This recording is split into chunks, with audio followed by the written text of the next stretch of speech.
What began as an embryonic seed of desire to have a better life for himself grew into a small tree of desire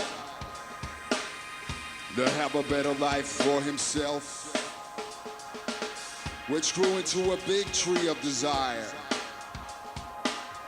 which grew into an entire forest of what? But by this time, he forgot why he wanted the money in the first place. He became obsessed with the getting itself. Greed, a common disease suffered by billions of beings around this cosmos. Once the momentum of greed was in full swing, it was impossible to stop. Like a drug, he needed more and more and more. It became a way of life.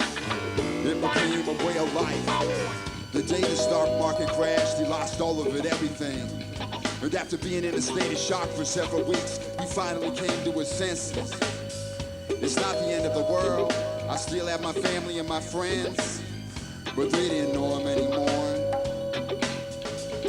Well, I still have the gifts of the gods, the flowers, the trees, and the sea, but they had long since turned their backs on the one who had turned his back on them. He tried to read a book to take his mind off things, but discovered that he'd forgotten how to read. So he called and met with a prostitute, and discovered that he'd even forgotten how to, He went home to his soon-to-be repossessed $20 million mansion. He laid down on a soon-to-be repossessed $200,000 gold bathroom floor. He began to hear voices. Actually, it was the memory of a conversation he had with his father when he was 9 years old. He said this: "Son, beware of the seed of greed. It's better to be wise than rich." Why, he'd ask, but his father didn't answer. Stupid motherfucker. At the age of 13, he started his own landscaping business. Service with a smile was his slogan, but he never smiled.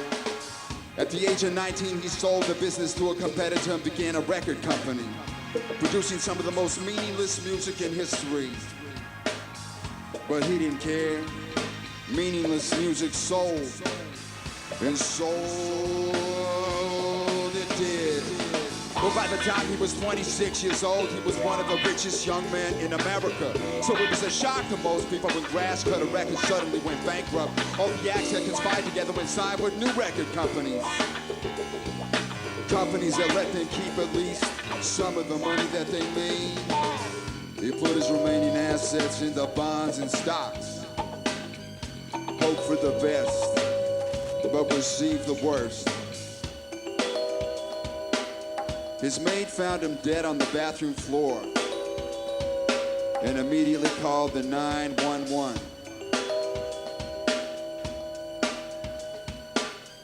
And 2 days later, after an extensive examination of the corpse, the coroners filed their report. Cause of death? Sadness. Nobody attended the funeral.